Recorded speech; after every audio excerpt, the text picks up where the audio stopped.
സിജോയും ജിൻഡോയുടെ അമ്മയും തമ്മിൽ കുറെ നേരം മുമ്പ് ലൈവിൽ ഒരു കോൺവെർസേഷൻ ഉണ്ടായി. ജിൻഡോ കല്യാണം കഴിക്കാത്തതിന്റെ വിഷമമൊക്കെ പുള്ളിക്കാരി പറയുന്നുണ്ട്. സിജോയുടെ രണ്ടുപേർക്കും ഒരു പ്രത്യേക ഇഷ്ടമുള്ള പോലൊക്കെ എനിക്ക് തോന്നി കേട്ടോ. മോന് വേണ്ടി ഞങ്ങൾ പ്രാർത്ഥിച്ചിരുന്നു എന്നൊക്കെ പറയുന്നുണ്ടായിരുന്നു അപ്പച്ചൻ. അപ്പൊ അത് കേട്ടതേ സിജോയുടെ മനസ്സലിഞ്ഞു. പിന്നെ അപ്പച്ച അമ്മച്ചി എന്ന് പറഞ്ഞുകൊണ്ട് പുറകെ നടക്കാൻ തുടങ്ങി. അപ്പൊ ജിൻഡോയുടെ അമ്മ ഇങ്ങനെ വിഷമം പറയും, അതൊക്കെ ശരിയാവുന്നേ എന്നൊക്കെ സിജോ പറയുന്നുണ്ട്. ചിരിച്ചോണ്ടിരുന്നിട്ടാണ് കേട്ടോ പുള്ളി മിണ്ടിയത്. സിജോയുടെ അപ്രോച്ചിൽ എനിക്ക് സിജോയോട് തോന്നിയ റെസ്പെക്ട് ചെറുതൊന്നുമല്ല. അത് എന്തുകൊണ്ടാണ് എന്ന് കാരണസഹിതം പറയാം. ജാസ്മിനെ പോലെയോ റസ്മിനെ പോലെയോ ഒന്നും അല്ല സിജോ. വീട്ടിൽ വരുന്ന അതിഥികളോട് ഏത് രീതിയിലാണ് പെരുമാറേണ്ടത് എന്നും സംസാരിക്കേണ്ടതെന്നും പുള്ളിക്ക് വ്യക്തമായിട്ട് അറിയാം.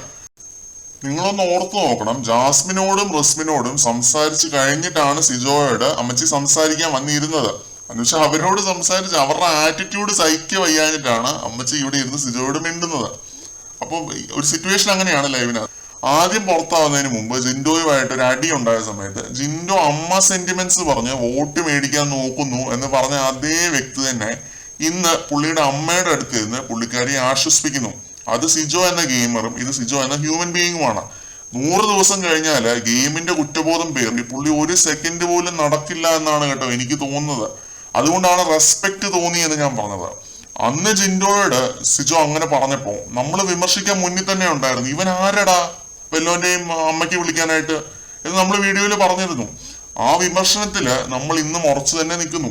ഇവിടെ ഞാൻ പറയാൻ ശ്രമിക്കുന്നത് ആദിത്യ മര്യാദയെ കുറിച്ചാണ്. ആറ്റിറ്റ്യൂഡ് ഇട്ട് നിൽക്കാമായിരുന്നു പുള്ളിക്ക്, അങ്ങനെ നിന്നില്ല.